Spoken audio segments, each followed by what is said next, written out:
everybody, and welcome to another edition of Serving It Up. We got the full cast together today. Matt Holliday, Lance Lynn, Kyle Gibson. For my money, the best cast in any sports podcast, except for the host, of course. I'm Jim Hayes. And boys, nice to see you. Kyle, you have a beautiful natural background. Where are you, kind sir? Just landed back in Durham, went home for the off day yesterday. Got on an early morning flight, sitting outside of a coffee shop right now because Lance knows I got to have coffee every morning. One shot for each kid we have. I've got a quad latte right here, and it's good. Someone told me that should go about, what, $5, maybe $6? Is that right? Yeah, somewhere around there is what it should be. Yep. With tip, up to 8, somewhere around there. A little more this morning, but that's fine. He That's paid fine. 12. Hi, Matt. How are you? Those AAA lattes gonna hurt. Hi, Matt. Hey, Jim. Hey, Jim. How are you? I'm good. Nice to see you. You don't look happy. Lance, you're always happy. How are you? Yeah. Oh, yeah, I'm doing great. Retirement's good on me. All right. I'm one day I'll get there when I'm like 80. Thanks for rubbing that in my face. Keep working hard. God. Got that new Adidas deal, it looks like, though. Sorry about it. How did you even notice that? It is new. Yeah, I figured. You know what? I'm not kidding you. I was flipping around on the Amazon, and I was like, if I wear the same thing on this podcast more than once, I will be called out by Matt Holliday. So I'm going to order this so he doesn't even notice it. And you notice things. Tip of the cap, Matt Holliday. The kids call that drip, Jim. Nice drip today, buddy. Yeah. Is it okay? Is it okay? Yeah, looks good on you. I wanted to start with Kyle because he's not always with us. He's on the comeback trail, see? And he's with Tampa. He's pitching in Durham right now. And he's had a couple of starts, and both have gone very well as you try to get back to the big leagues. So, Kyle, give us an update, please.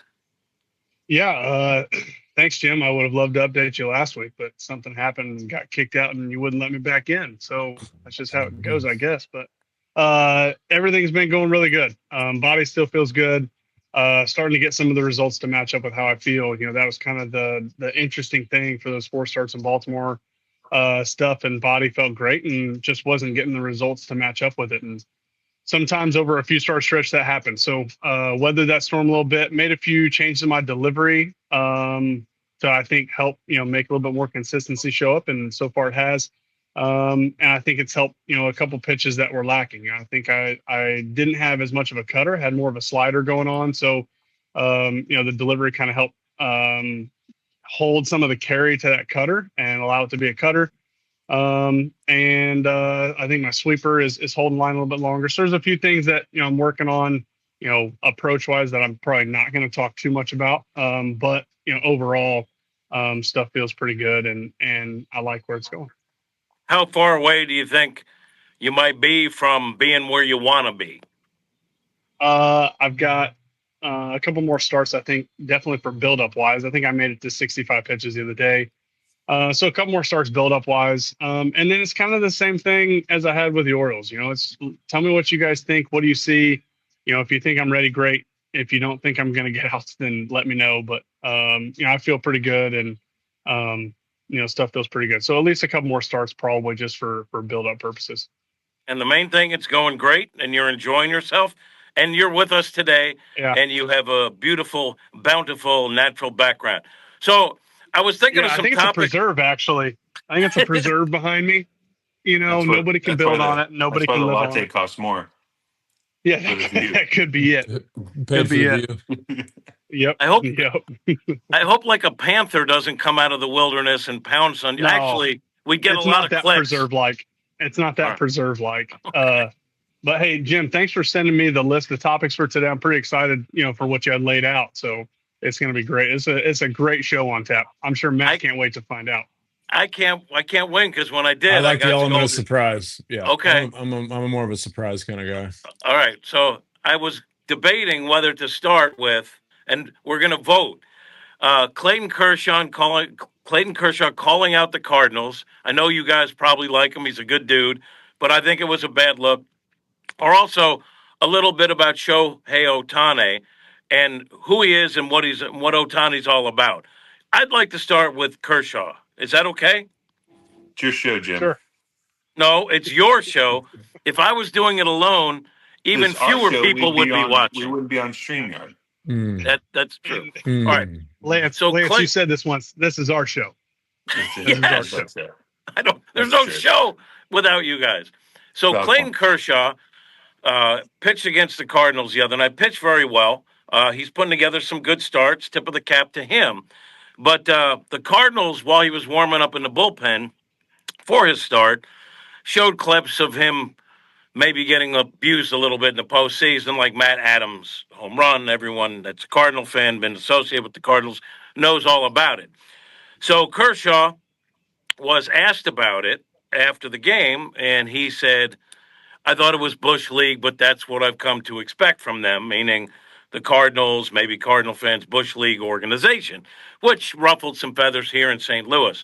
Behind the scenes, if I may, I don't know if you guys remember Phil the Shooter. Remember Phil, who works for, back then it was Fox, Bally's, and Phil, good guy, hard worker.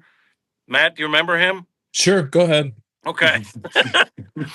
So he's getting his normal thing, shooting the opposing pitcher in the bullpen. Well, Kershaw apparently was mad and threw a ball at Phil and told him to get the hell away. He must have thought, in defense of Kershaw, that Phil was the jumbotron cam instead of the TV broadcast cam, which is a different thing. So, all that into account, I want to know your thoughts, maybe some background on Kershaw that possibly could put him in a better light. I'm going to start with you, Lance. Kershaw in a better light. Kershaw is he likes to be respected, and he deserves to be respected with what he's accomplished in this game. He's a Hall of Famer. He's going to be a Hall of Famer. Is it Bush League to play clips of guys struggling against your team before their starts? Hell, I don't know what's what anymore. I would say back in the day, yeah, that was kind of a no go. Nowadays, it's just kind of part of the game with all the social media and this and that. So a lot of the highlights are going to come back and they're going to be there for you as much as they can. So you know, he has every right to be upset, but the Cardinals have every right to play whatever throwback thing that they want to in their ballpark. You can see it both ways, to be honest with you. In his defense, he's a future Hall of Famer. That probably has never happened to him before. So if that's never happened to him before and that's the first time, he's going to think it's Bush League. And I've been on teams and seen it against other people, so I'm used to it. So it's one of those things where in this game and this way it is that's how it kind of rolls now. Yeah, and to his credit, it didn't rattle him because he went out and pitched really well. Matt, where do you weigh in? Pissed him off, to be honest with you. So you probably poked the bear, even though you didn't need to. You didn't need any help with that. Matt, what do you think about that? Too much? Did we air here in St. Louis?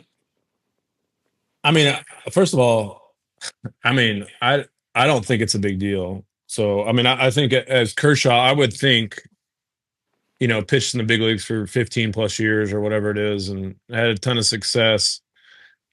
I would have thought that he would have brushed that off pretty easily.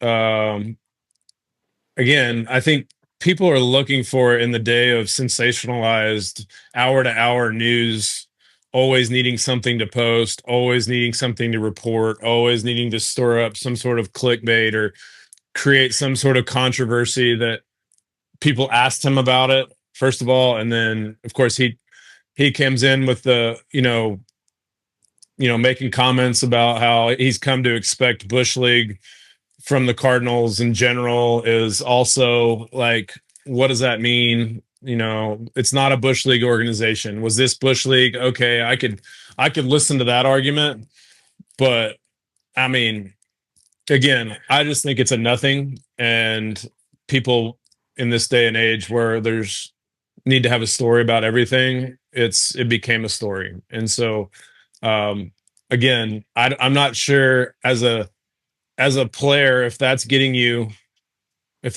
the needle on what you're doing, then I don't know. I just don't think it's that big of a deal. I mean, you guys are actually putting this thing in really good context and giving me stuff to think about because you're kind of fair about this. Kyle, let me ask you this. You pitched a long time in the big leagues. Something like that's on the Jumbotron. Does it even enter your realm of concentration or do you block it out? I mean, I think, there's a lot of places that put up your numbers against that team, put up your numbers historically against guys in that lineup. Every time I was in Cleveland, I feel like they hit me every single time, and I got to look up and see how every hitter hit 350 off of me for their career. So, I mean, it's like, I think that's going to be part of it. I would assume probably on the broadcast, maybe not the Dodgers, but the Cardinals broadcast, they were playing Cardinals Dodgers highlights for, the past series, every game. So, there was hundreds of thousands, if not millions of people on a nightly basis seeing those highlights on TV. And, there was 40,000 or so in the stands seeing it as well. So I don't know. I mean, I think as a visiting player, I probably assume that the, home team is going to do just about anything they can to get their fans fired up and, show clips of me pitching if they have them. And if not, then, going to show the success that they've had off of me. I would assume when I go out there for the fourth inning, if I gave up a homer in the first inning, then they're going to show that replay of that homer right before that guy walks up. I don't know. Maybe I'm oversimplifying it, but I'm kind of with these guys. I think it's the Cardinals. Whatever they want to put on their board, they can put on the board. And I don't think we should be throwing out a camera guy if that's how that went on purpose. But just me. He might have thought that was a Jumbotron guy, but Lance, like I remember you were the number one defender of the Cardinal way. Every single rule you were on board. But do you think do you think he took it a step too far by saying that's what I've come to expect from them? Yeah. To be honest with you, I would love to understand what in context work what has caused him to think that. Whoa. Context? No. You can't have context. You only get a 5-second blurb of what he said. You can't Right? have the full story. That's not how it works these days. Yeah. So it's like what has made Clayton Kershaw feel like the Cardinals are a Bush League organization? And that involves losing in the playoffs to him quite a bit in the early 2000 or early, and what there was a couple of years there where he didn't do well against us. So maybe that's that was thrown in his face a lot. So if that's what it is, then I get it. Matt, I got to say, you hit the nail right on the head a lot of times. And I don't know why I'm surprised. I've known you a long time. But thank you for that. But do you think because baseball, like everything reflects where society's going, do you think baseball has lost some of the politeness and maybe the courtesy that it needs? Or are you fine with how it is now? I think there's a fine line between being, crossing the line of disrespectfulness. I like a little bit of like tension and, maybe some a little bit more emotion and a little bit more of the, I think the fact that you don't play in your division as much has taken away some of maybe the I guess just kind of the verbal spats and just kind of that intensity that we had a lot with the Reds and the Brewers, and I like it. I mean, I think players need a little bit more, of that kind of stuff. So I'm okay with it. Like I don't love some of the, I guess I'm a little more old school when it comes to like some of the self-grandizing stuff, but I like a little bit of team tension between two teams. I'm okay with that. I kind of like when there's more emotion involved. And so I think that's how I feel about it. But like I said, I don't love, some of the look at me stuff, but I do like when teams sort of don't like each other. For the record, too, like for the pregame show on FanDuel Midwest, like we will show that Reds Cardinals brawl at the drop of a hat. Like if you just accidentally say the word red, they roll that. So yes, we're we're guilty of that too. What about you, Kyle? Do you think that baseball has kind of been desensitized to some of the norms of the past, that maybe there was less of that kind of stuff going on with trying to make the other guy look bad or put him in a bad spot? Uh, I don't know. I mean, I don't know. I think we all want to play in a fun environment, and I'm not trying to skirt your question here, but I just go back to, like, you know, uh, different playoff environments or different road environments. Like, you enjoy it being a hostile environment. Like, you enjoy it being, not your home field.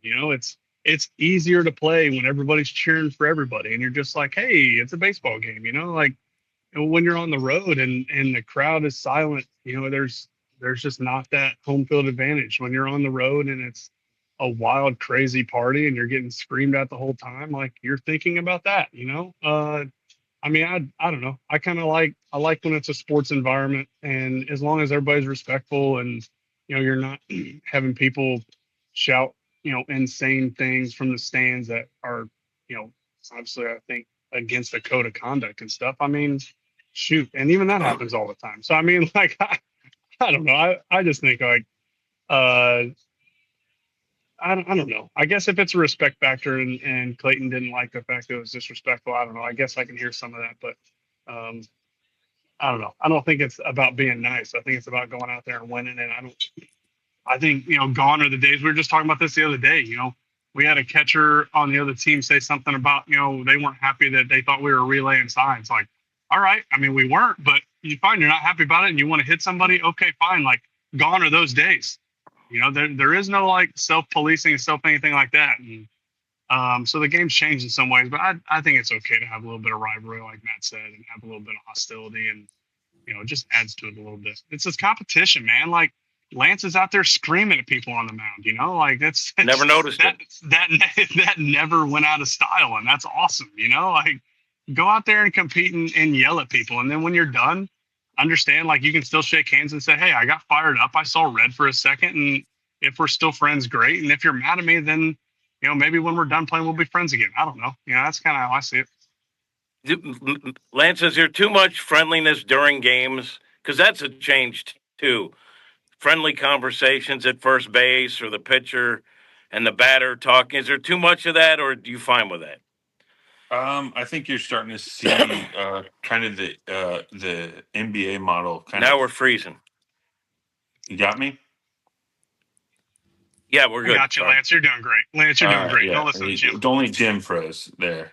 I think you're starting to see, like, the NBA model where everybody works out together all winter and stuff like that, and everybody knows everybody. So you're seeing a little bit of that. But I think when the true games come on, when you're not in the middle of the season, when you're looking at playoffs and stuff like that, it comes back to it. But Matt said it earlier, there's not as many division games. There's not as the rivalries have kind of pushed away a little bit, and the way that you cannot self-police anymore, there's not going to be any of the old back and forth, like, hey, well, we thought you were wrong here, this and that. It's kind of is what it is, until you get to playoff time and you get people that get a little bit more heated. So back in the day where you take a guy out, hit a guy in the middle of a series, because what they did the last series, or it's the last series of the Cubs Cardinals played each other 18 times this year. You're going to see a little bit more heatedness as you go on throughout those. But when you see each other 6 to 12 times a year, you don't have a chance to piss each other off because there's not enough time to talk enough shit. To be honest with you, that's the way the game they want it to be played today. They want kids to bat flip, do cartwheels off the mound, and everybody tell everybody good game afterwards. Which that's good sportsmanship. I'm all for that, but there's grown men playing the game, and your nuts are on the line, and sometimes you got to be an asshole. That will come back in the playoffs. So, Matt, do you think I'm gonna players jump in here with a question? Jim, this is my time. Jim, this is my time to ask a question. Yeah, I'm ask a question now. Did you guys like facing people that you knew? Did you like facing people you knew? Like I enjoyed it. I enjoy like in the moment, even saying hello on the field. Like I think, even just a head nod, whatever. But I mean, I wasn't up there thinking like, oh, you know what? I'm going to be extra nice here. I'm not going to throw an inside fastball here because, I know this guy. Like, did I feel bad if I hit him? Yeah, I felt bad. But guess what? Like, I'm here to get you out. Like, I've got a team over here that we're trying to win a game. Like, so I enjoyed that, but there was never a time where I was like, oh, you know what? I feel bad for this guy. I'm going to give him a cookie and, he's in the middle of a slump. What'd you guys think? I mean, I I'm wish. the I'll one start with you, pitching, Matt. so Matt wished that he was Sorry. getting I cookies. I'm forgot a to add fan. that in. Like, yeah, I mean, throw me a bone every now and then. I mean, if things aren't going great, but no, I think, I mean, I always like once you get in the box, like it's like, I mean, I don't really even see a face. It's like before you step in, seeing your buddy on the mound, is a little bit weird, and you acknowledge, it's like almost like, okay, here we go. But then I think once you get in there, it's like I don't even, it's like it like transforms back to like, okay, got to see the pitch or whatever, and so you don't even really, um, I guess for me, like this speaking personally, like once you get in the box, I really don't, it's more about just the competition, of the game. And certainly if somebody hits you or you feel like there's an animosity, it might dial up the intensity. But whether it's your buddy or some guy you've never met, like, there's still a job to be done, and some sort of like the competition of it, you better lock in, and be totally committed to what you're doing. So I took a lot of pride in never giving it bat away, no matter what was going on or who was pitching. So, but yeah, I mean, I think it always is more fun afterward to talk about what happened and the pitch usage or, whatever. But, once you step in there, it's all about the competition, I think. Lance, did you yell at people that you knew beforehand, and did you do some of your More, hand motions that you got known for? even more. If I knew you, you knew it was coming. That would be like I would like for people to get in the box that I knew, and I was like, don't let me strike you out because it's going to get loud and you're going to hear about it. So, and I would expect nothing different if they took me deep. So, like that for me, it was like when I knew someone, it was like, you better get this guy out because he will make you hear about it because he knows that you would make him hear about it if you punched him out. So I think that's part of the game. I don't think anybody's letting a friend get a hit or anything like that, or striking somebody or striking out because that's their buddy and they want them to feel good that they got him out. So yeah, I would say if I know you and we have a personal relationship, there's an uptick of I got to punch this guy out to make sure I can say something. But you've seen me with how Rowdy Torres hit an absolute nuke, almost should have won a home run last year, and I was chirping at him going down the line. So, and Rowdy and I just had never really have hung out or anything like that. We just played against each other for years. And I was nicely told him that, hey, that's a can of shit at Bush. Nice swing. There's no other way to say it. And he was like, what'd you say? And we started laughing about it. But someone would say that was friendly, but I was talking some shit. You hit it to the wrong part of the park, my guy. So, All right, now, Kyle, can I ask a next question, or I don't want to? Is it still your Yeah, time? Jim. This is Well, I Jim. mean, Back to your show. Go ahead. Yeah, I mean, Jim, if it go ahead. cuts out like it's been cutting No, it's out, it'd our be hard to time. get the question out. Okay, Yeah. well, Yeah, it's our time. It's still our time, but you can go ahead. so I sent out the question. So look at paragraph 4, subset 3, and section 2. Kyle, you touched on it. Different fan bases have different personalities. So my question is, and I'm going to start with you, Kyle. So it will be your time once again. In your opinion, who are the meanest fans in baseball? The meanest. Where do you hear the worst? Where do you hear the Oh. worst comments? I think you hear some good comments. I'm gonna say good, right? I don't. A mean is probably a little rough, Jim. Like maybe they're trying to be mean to a 37-year-old pitcher, but I don't think they realize that's really not that mean. It's just adds to it. I would say New York. The Yankees are one of them. They're right on top of you in the pen. I feel like sometimes Boston can get rowdy because they're literally over top of your shoulder as you're warming up. I know Philly is. I know Philly is rough. Just they travel on the road and they're rough on the road whenever they've got a large contingency of fans on the road. So yeah, I would say Philly is one that um, takes the they take the trash talk personal. They want to get after it, and they love when a player responds to them. I think that's an awesome part of it. They love when a player looks up and talks to them and gets them to engage. How about you, Matt Holliday? Crude. I'll use the word crude. Fan base that you feel might be perhaps a little more crude than others. Is that better? Is that better? Yeah, I mean, I think I always enjoyed uh some of the East Coast places. I thought honestly, I thought the West Coast places were a little bit more, I thought, willing to go over the line in what they said. Um, so it's one of those things. For the most part, if you don't acknowledge them, is really when they makes them mad. Like when they yell at you for 8 innings and you're out in left field and you don't ever turn your head, and by the end they're so frustrated that you haven't acknowledged them. That was my favorite part, when you could just then they started begging you to turn around and just acknowledge that they've been heckling you for 3 hours. That's when I knew I was in a really good spot. I had a good game, and they just were begging to be acknowledged. And but I mean, I think most of the fans were funny and somewhat witty with their comments. I thought some of the West Coast places, they were willing to just say things that kids shouldn't hear, to try to get your attention. So um, they'd be willing to talk about, you know, your family and things that I think is over the line. But um, in general, I'm like Kyle, like it's part of it. You go into it with the expectation. It's more fun when you're doing well. Oh no. No, you're not gonna hear the end of that. Yeah, I'm gonna go to the. I'm just. He'll come back. No. Lance, has there ever been a? I'm gonna go ahead, Lance. Has What was there, that? Lance? Has there ever been a fan base that hurts your feelings? Oh, every one of them hurt my feelings. They all told me I was fat and out of shape and this and that, and I enjoyed it.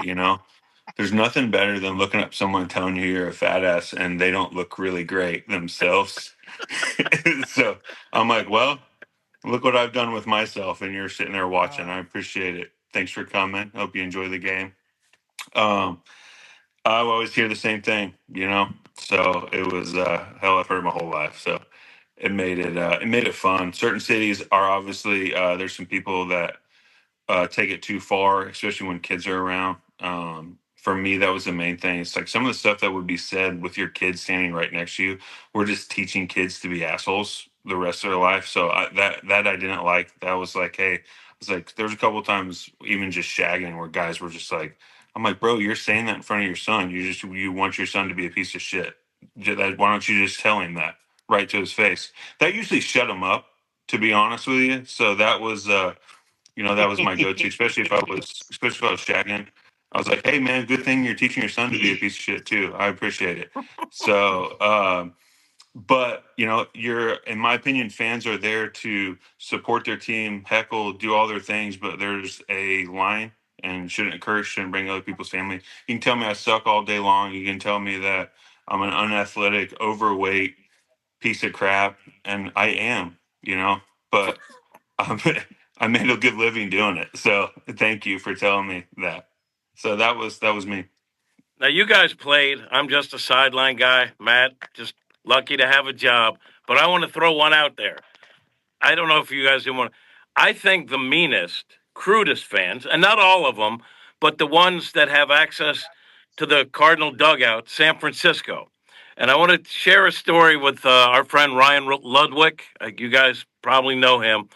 We're in San Francisco, and he came running in from the outfield after shagging. And I said, I saw them yelling at you. What were they saying? and he said it was like a biker gang in center field heckling him while he was shagging. And he said they were going to jump down over the wall and treat him, I'm going to try to phrase this properly, like a prison cellmate. And I said, so what did you do? And he said, that's why I ran in, because I think they might do it. San Francisco is rough, and they're right there on top of the dugout. I've heard them say the meanest, crudest things over the years. I remember they said it to Dave Duncan, where Duncan was like thinking about going in the stands. San Francisco can be cruel. Am I wrong? Anyone? Well, that was where I heard the kid, where the guy dad was yelling something next to his kid. So there you go. I think I referenced West Coast. I think that's pretty West Coast. Yeah. All right. I just want to see if we can circle in on. Look, there was plenty of times in my career where I was hoping that they would come over the wall, that they would come onto the field. Like there was times when I was 0 for 4 and I had heard enough that I was like, please, one time come down here. But it's a crazy world now, so let's hope that never happens for the safety of everyone. Right, Kyle? At that point, you're not thinking about that kind of thing. You're just like, please come down here. Let's just see what happens. Did you ever come close to like calling out a fan and inviting him down onto the field? Jim, politely, Jim, I say it this way.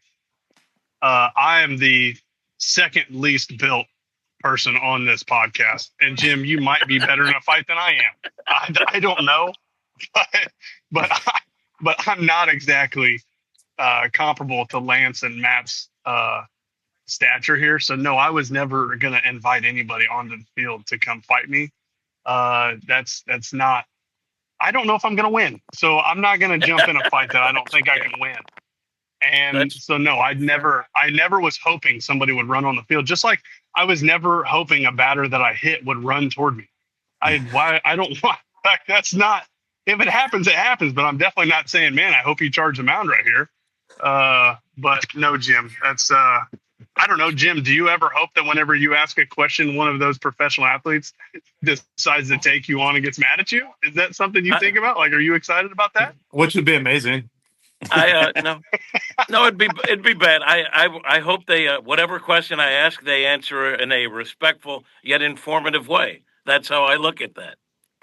If you ask a question and a player pushes you, or you like, oh man, I was just waiting for you to push me away from you. That was great. The only time I'll say this. I don't think the only time where I was thinking this guy might come after me was Chris Carpenter blew me up we were in Kansas City. And he blew me up bad, like screaming at me, telling me I was horrible. I didn't even interview him. He had just I like Hart more now. He had a side session that goes south. He was trying to come back from injury, and I guess I was too comfortable with the way I was handling myself in the clubhouse, and Shocker. He blew me up. Now it never came to anything like that, but that was the only time where I thought to myself, this guy might take a swing at me. So and you couldn't wait. You were so excited about that. You were so excited. No. I actually. So he said to me. Okay. He said to me, "You think you're on the team," and I couldn't help but fire back because I'm a wise guy. He said, "You think you're on the team," and I said, "No, they would have issued me a jersey." Oh, and that enraged him. Yeah. Wow. Tim's always walking around in his comfy khakis. You got to watch. No. Wow, right, you went with the smart-ass reply to Chris Carpenter when he was hot. You are lucky you didn't get slapped, to be honest. Yeah. I am lucky. I am very lucky. We've made peace since, okay? The next topic that I put on our guide here is Shohei Ohtani. So he was just in town with the Dodgers, and I was asking Newt, who knows him pretty well from playing with him and stuff. And I said, what's the most intriguing thing about that guy? And he said something interesting that I wanted to bounce off you fellas. He said, we have never in baseball had a guy who was this kind of megastar that had this kind of coverage, not in this country, but around the world, certainly in Japan, and has those kind of expectations placed on him. And he said, the thing that he thinks makes Ohtani great is the way he's able to handle it, manage it, and not let it get in the way. Do you agree with what Newt is saying? And I know, Kyle, you faced Shohei. Lance, I had his numbers. I'm not going to say, but I think it was like 11 for 25 against you with 3 homers. But I'm going to start with you, Lance. What is the greatness about Shohei Ohtani, in your opinion, that maybe doesn't meet the eye? I think when Newt kind of hit it on the head, he's a global superstar, and it's the first like guy to come over and kind of dominate. And he dominated pitching and hitting. Obviously, the injuries on the mound have kind of derailed some of his pitching, but to be able to still be able to hit and do the things he's doing, and obviously, it's making the Dodgers be able to do what they've been able to do with their spending too. People don't realize how much money he's bringing into that organization, where they don't care about a luxury tax, they don't care about anything because of how much money Shohei is bringing in. He single-handedly is probably the only player in baseball that is worth his contract, and you could probably write him a blank check with what he's got going on right now, because he brings pretty much the whole world involved and brings that much money into the game. So that's what he's doing to the game. Obviously, he's a great player. Whatever he's doing off the field to limit having to deal with all the hoopla and being able to play. I mean, I think he's obviously pretty grounded, pretty locked into what he wants to do and how he wants to do it, and he doesn't stray away from those things. So you're looking at a guy, obviously once in generation talent, but he's a once in a global talent, in my opinion. There's no other player in any country that is going to be worth the money that he's getting and bringing in. Kyle, you faced Ohtani a little bit. He got the best of you.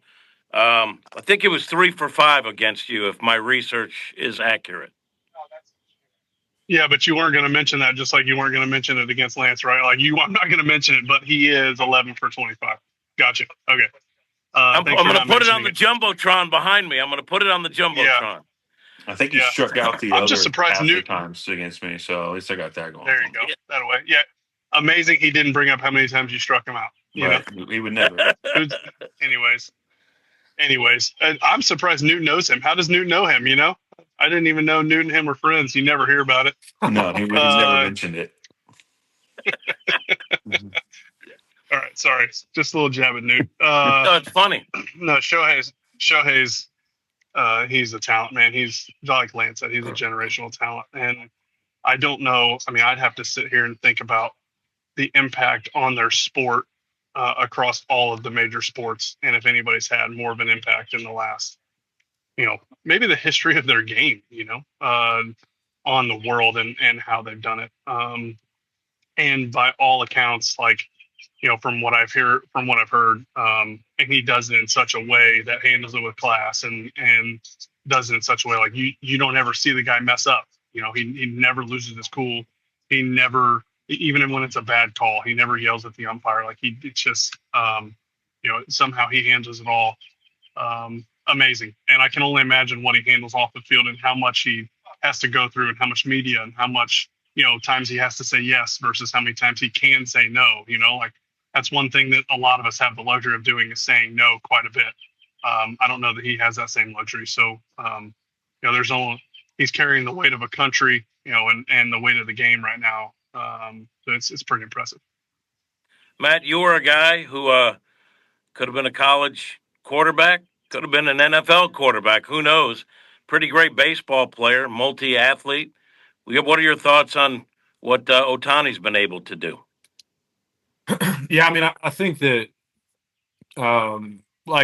just like these guys said, I mean, when you're talking about, when he's pitching and healthy, he's a top 10 pitcher, and he's a top 2 or 3 hitter. I think it'd be fun to see what kind of right fielder or center fielder he would be if he never pitched. I mean, he stole 50 bases. He seemingly has a lot of fun doing it. I think I saw the clip the other day where he was throwing a simulation game to his teammates, and he was striking them out and kind of teasing them and fist pumping and messing around. And I guess it's easy to mess around when you're that good. I mean, everything is fun. He always looks like he's having a good time, but why wouldn't he be having a good time? You know what I mean? Like, he very rarely makes an out. He hits home runs almost every game. He runs really fast. He looks like baseball is super easy, and which in turn makes it looks like he's having a great time. And he doesn't yell at the umpires because he doesn't go through long stretches of not getting hits. Like, that was the only time I really wanted to yell at umpires, is when I was in the middle of not being able to get a hit and they made a bad call, and it doesn't seem to bother him at all. So I it's hard to find much to knock the guy for. I mean, he's been great for baseball. Um, like I said, he doesn't even have to pitch if he doesn't want to. He could go play right field and just keep doing what he's doing. His mechanics and hitting are amazing. Like, mechanically, they talk about, like, Newt saying that he has been able to produce despite all this stuff. Well, if you have a really good swing and you're big and strong, and you repeat your mechanics, you're going to have a lot of success, whether you have people requesting a lot of stuff or not.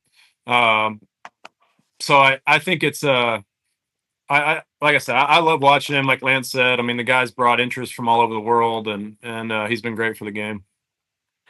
Lance, of all the guys you've ever faced, been a teammate with, or maybe you saw growing up, is there one guy that you think that guy, outside of Otani, is the best athlete I've ever seen play baseball? Is there one guy that you can think of that stands out? Yeah, Caroline, that's a good question. Man, Did you I say played with that's a some good really. question? Well, I mean, it's a tough question because there's really It's not a good no. one. It's tough. It's not a It's good not one, he said. I'd say good question. You gave me a question that's not answerable. So actually, it's a terrible question now that I think about it. You, I mean, I've played with the best players in the world. So every one of them have the athletic ability and the things like that. You're talking, I mean, athletically on the baseball field and the things that you're able to do. Some of these guys, everybody's different, built different, and has all that. Man, you can name a handful off of each team that are like, man, it's amazing that what the things they're able to do. Obviously, when I first came up, like my first year in the big leagues, you're looking at, I got to see Albert finish 10 straight years of 100 RBIs, over 300, and over 30 homers, something like that, wasn't it, Matt? Something like Mm-hmm. that to start Yep. his career. So it's like that was my first year in the big leagues. So that was what he had done for the last 10 years, dating back to when I was 12 years old. So yeah, I mean, I got lucky to play with a lot of great people. Obviously, got to play with Matt, and you get to play with Albert, Yachty. Like, Yachty caught every game pretty much. You don't see that, man. Like, so everybody has their way of doing it and things do it, and that's just three guys that did it at a very high level and did amazing things in their career. And you know, so yeah, I mean, you're looking at there's all kinds of different ways you could go about that one. So Albert's a great answer, Kyle. So my question was great. Another good one. Do you have one that stands out to you in reply to this great question that I asked? The question you asked was a little choppy, so I'm assuming that it was about really good players that we played with. Athletes, That best, compared to maybe the Shohei. best athlete. That part cut out. Yeah, That's fine, Jim. I mean, you know what? It's so tough. Like, you know, obviously, I don't know that anybody that I played with, compares to Shohei. I don't think that's possible. Um, you know, Playing with a guy like Byron Buxton, who is probably about as athletic as anybody in the game. Um, and I would have loved to have seen if he could have just avoided over the last 8 or 9 years just some of these crazy injuries that have happened. But pure athleticism and how he changes a game. I think the Twins' record is off the charts whenever Buxton's on the field, and he's a game changer. Um, Pure baseball skill, and you want to talk about Matt Holliday here, quarterback. Could do it all. Like Joe Mauer was one of those guys that could just do it all. Move to first base after catching, and probably should have won a Gold Glove each of the next 3 years. But just baseball IQ and how he played the game off the charts. Yeah, I think that, like Lance said, there's guys on each team that you play with that are just everybody's an elite athlete, but I just don't know that any of them that I've played with are quite like Shohei, you know. But I've also never played with Shohei, so I don't know. That's a tough question, but it was a decent question, Jim. And Matt says no. Matt, I know because we've talked about this before. You say Skip Schumacher may be at the top of your list, but who else? Uh, so yes, I mean Skip is just to do it all. You know, could really 5-tool player. Um, I think the one guy that might rival Shohei is Aaron Judge. I played with him in 2017. I mean, just watching him, I think he could have been, you know, I hate to throw this around because it kind of disrespects the other pro sports, but if he couldn't have been an NFL tight end, I'd have been hugely surprised. And then I watched him. I threw him alley oops at the gym in Boston one night after a game. We were in the gym messing around in a basketball gym, and just watching him run and jump and dunk. And he's 6'8" and 270 pounds and ripped and just hands, you know, just giant paws and just you know, really throw. He's sneaky fast, like just he's one of those guys where you go, man, you could plug that dude into just about any sport and he could have potentially been a pro had he, you know, put in the hours. But he's kind of I would put him and Shohei kind of as those unicorn type baseball players that you just aren't going to see very often. Last thing. Great question. Last thing. And in a fun way, okay? I want to know the least athletic teammate you ever played with. I'm not saying it in a way because that's not good. Come on, who's the least Holiday? You would love to berate your teammates in a fun way, in a needling way. So, and I know you have someone in mind. I know all of you have someone in mind, not in a hurtful, disrespectful way, but in a good-natured, fun way, because they were baseball players. They had to be good at something. Do you have, Matt, since you have a scowl on your face, do you have anyone in mind? I was thinking more in the media, like who the least athletic media member I'd ever been around was. And I think that's a clear case. You know, there's someone that really jumps Joel to the Goldberg. front. Joel Goldberg. Yeah. I was Martin Kilcoyne, but no, you know, I always am a little leery of somebody that had to kick in high school, that had to be the kicker. And, you know, when Adam told me that he was the kicker in high school, I was concerned. I used to kind of envision the 1 bar helmet. So, you know, he went on to win a Gold Glove. And so I had to retract a little bit of what I thought about his athleticism. He got that for just covering first. That's true. That's true. Winning a Gold Glove as a pitcher doesn't necessarily make you a great athlete. So Waino's kicking. Like I said, if you're a kicker in high school, I just look. I don't know. That just makes me a little bit, I don't know, underwhelmed. If you will. That was his claim to fame in football. It's like usually the guy that kicks is also like the quarterback. I would never tell anybody that. I would just be like, no, I didn't kick. I don't know what you're talking about. I didn't even play high school football. That's what I would say. Yeah. That is the best answer in the history of this show. Thank you for that. So it was a great question. I try to make good answers for your bad questions. It kind of offsets the show. But that's a professional. You take the bad, and you make it good. You make lemonade. Kyle, do you have one guy in a good-natured way that maybe in high school had 1 bar across his football mask? When you ask the question that way, Jim, that's actually a really good question. I'm glad you did that. That was a good question. How you said that. Stop it, Kyle. Who is the 1 bar face mask teammate we've had? Oh, that's good. I don't remember if this guy was up when Lance was there in Minnesota, but there was a guy named Ryan O'Rourke who was a left-handed reliever. Lefty relievers in general, I feel like sometimes just do things different. They're just the other side of the brain is just a little different. Ryan would do the power shag game with me, in bullpen and BP. for a little bit of cardio, and he would get to the ball, but I swear he was running for his life, arms and limbs going every which way when he was doing it. And Glenn Perkins would do an absolute amazing impersonation of Ryan O'Rourke running, and it was just his neck. You would see all the veins in his neck, and he was deadlifting his PR as he was running to this baseball. Just like it was not an athletic run. So I would say that was him, because he could probably take a couple steps and kick a football. But if you need him to run a 40, he doesn't have the efficiency to get by anybody. Very well done. Lance, as we get ready to wrap this up, you tend to be the most outspoken. Please bury somebody. You know what? My first instinct was going straight to a reliever. And then when I was thinking off the top of my head, and then lefty relievers start creeping into. I'm going to go with Mark Zepchinski. His ability to just throw a ball down the line when it was anywhere close to him, or any. He's a beautiful human being. Don't get me wrong, but my man could really.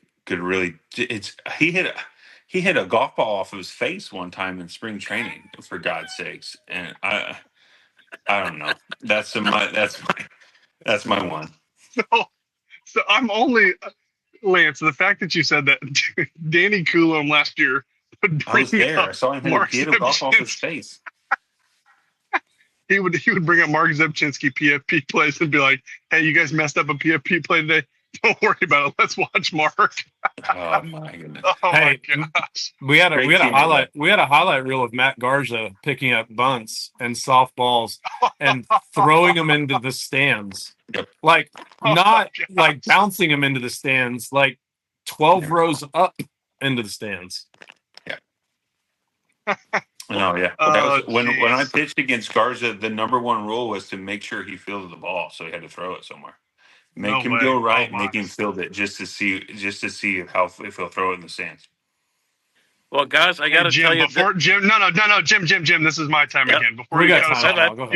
you're not going to tell us to bury somebody who's one of our friends, and not expect us to ask you to bury somebody in the media for being the least likely to be able to kick a 10-yard field goal. All right, who is the one bar face mask media member that you think, if you had to play any sport against and guarantee to win, or else something bad happens to you, like who's that one person that you're calling out for an Who's athletic your layup, competition? Jim? Who's Okay, your in layup? There's fairness, got to be a lot of candidates here too. yeah, in fairness, I'm a 62-year-old guy who's about 30 pounds overweight. Though I did And used to play sports, but I I made a could. There's career so being many. 30 pounds overweight, Jim. There are so many media So members is who are Jim. non-athletes, so it's open. But I'm going to say, and I don't know if you guys, Matt, he was not around when you were, but maybe you know him. Jeff Jones of I think the Belleville Democrat, kind of a big hold sturdy guy. on, I don't think he. Did you just call somebody out that's Sturdy. retired and like, no, come on, Yeah, come big on, give us sturdy somebody guy. current. Let's go. No, Jeff Jones is no. I'm saying he's currently doing it. You know him. Okay, He's all a right, big all right. guy. Kind of. He was there covering you two. I don't know about Matt, and he's young. He's Okay. young. He's a big guy. He's a good writer. I just don't think he's ever picked up a bat or ball. He's my friend. Sturdy. I'm not. He's sturdy. We Sturdy. need a game of pig. I think he beat you. But I would say most of them. Look, Killcoin might be for you, Holiday. Killcoin might be younger than me, but he hasn't aged that well. So I think I could beat him in like a pickup game of basketball. Okay. Well, boys, this was the best episode, and I think it's because my questions were great.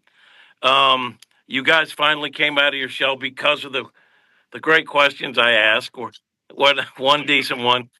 Look, Well, the I'll fact that take we that. were able to all kind of stay in the show the whole time, and there was some hiccups along the way, but for Or, the most part, we were all in the show without a total disaster of interaction. So I think that's a win. There were some hiccups, but to be expected.